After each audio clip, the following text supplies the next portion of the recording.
Cast off bow line. Engine room, ahead 1/4.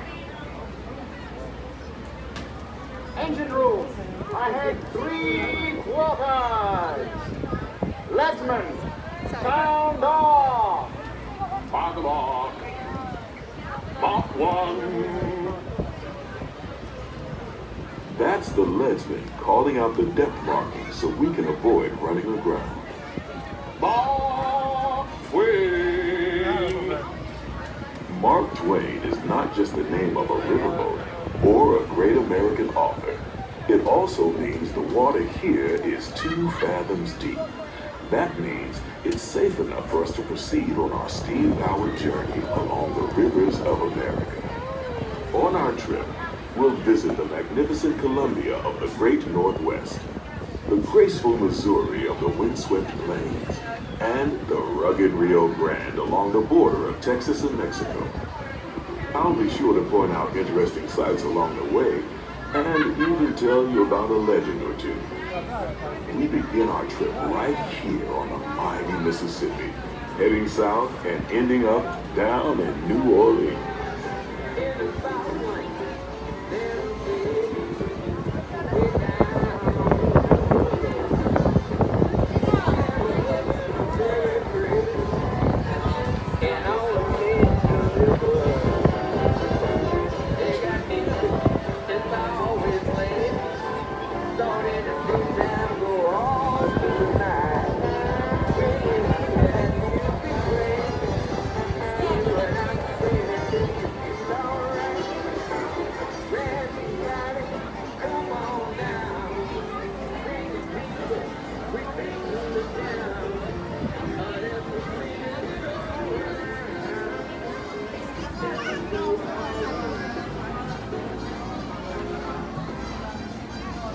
New Orleans is rich in history, music, good food, and ghost stories. One of those stories involves the old mansion you see over there on the hill. I've heard it said that the place is haunted, filled with 999 ghosts, ghouls, and goblins. And they're looking for one more to make it an even 1,000. If you're brave enough, you should see for yourself after we arrive back at the landing in Frontierland.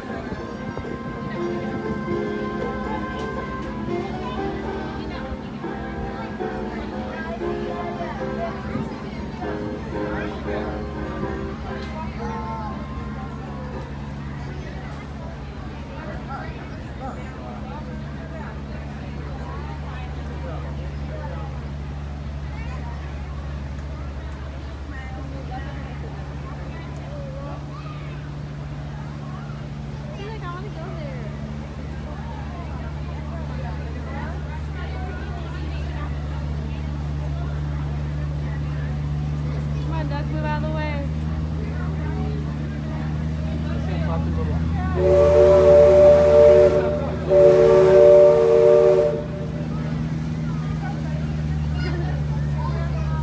We're now passing Fowler's Harbor. This is homeport for the 3-masted windjammer, the Columbia, the first American ship to circumnavigate the globe. Here's a bit of history for you. The Columbia set sail from Boston Harbor in 1787. She rounded Cape Horn and became the first American ship to carry the Stars and Stripes around the world.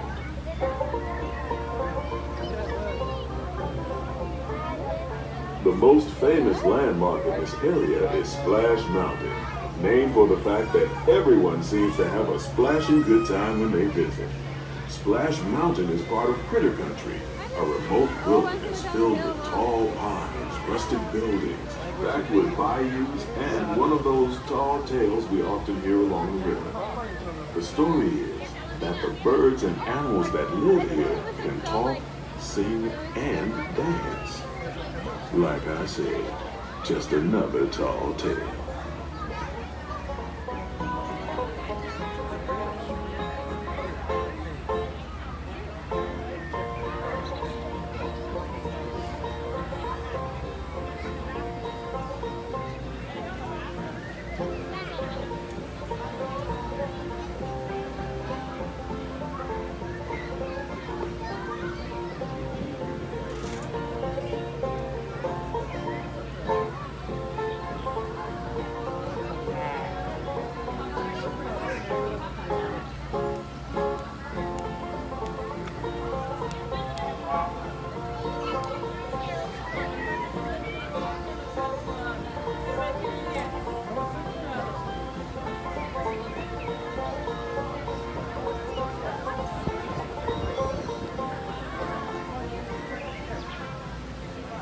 While you're in Critter Country, you might want to grab a paddle and try your hand at the Explorer canoe.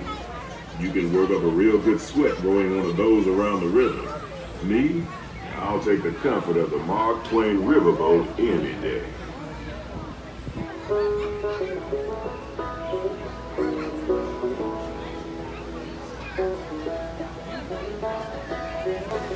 As we head into the remote areas of the rivers of America, you're in for a real treat.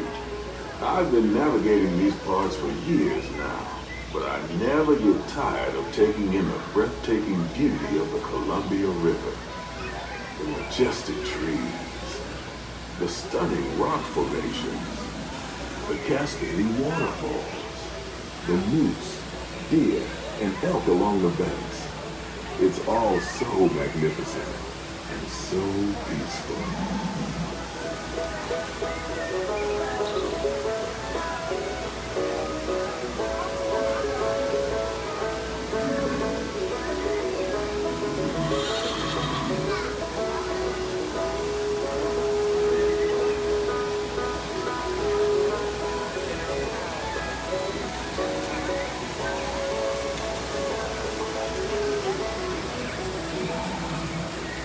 Off to the side of the river is an Indian chief, and I do believe he's giving us a sign of peace.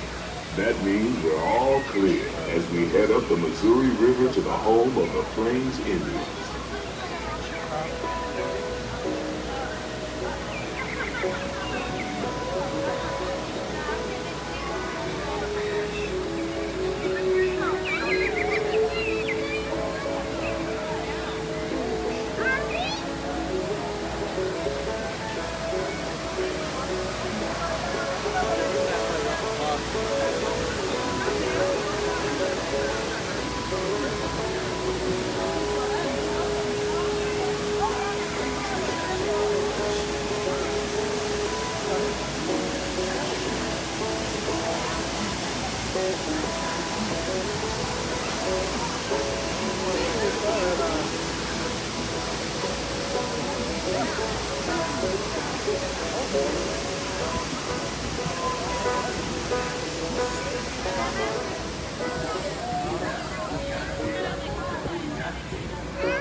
Off the port side of the riverboat is a wise old shaman, sharing a story for all of us to hear.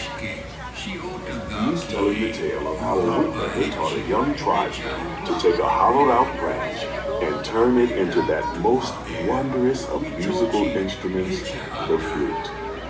It's a legend the Lakota have passed down from generation to generation.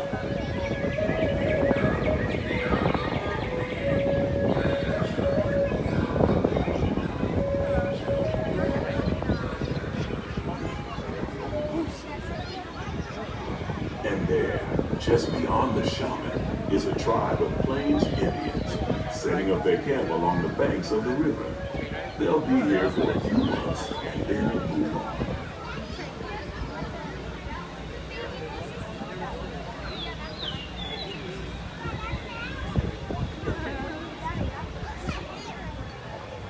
As we continue our journey, keep a close eye on the riverbanks. There's a good chance we might catch a glimpse of moose, mountain lions, and other wildlife.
Off the starboard side is Pirate's Lair at Tom Sawyer Island.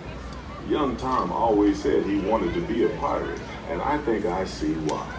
If you're a pirate, you don't need to get up early in the morning and go to school. And you never have to wash your face and hands. All you have to do is just look for treasure all day long. At least that's what Tom Sawyer thought.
We're now heading back into civilization along the Rio Grande.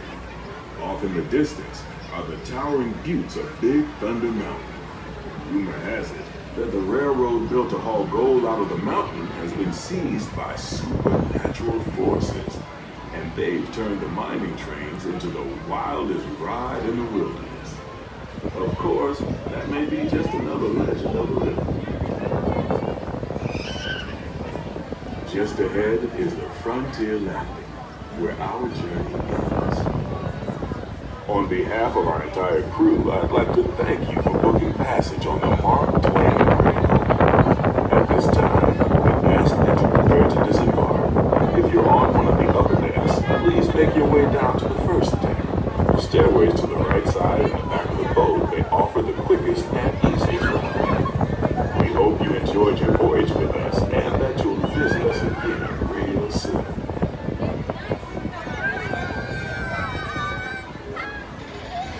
Engine room. Approach ready at 1/4 speed.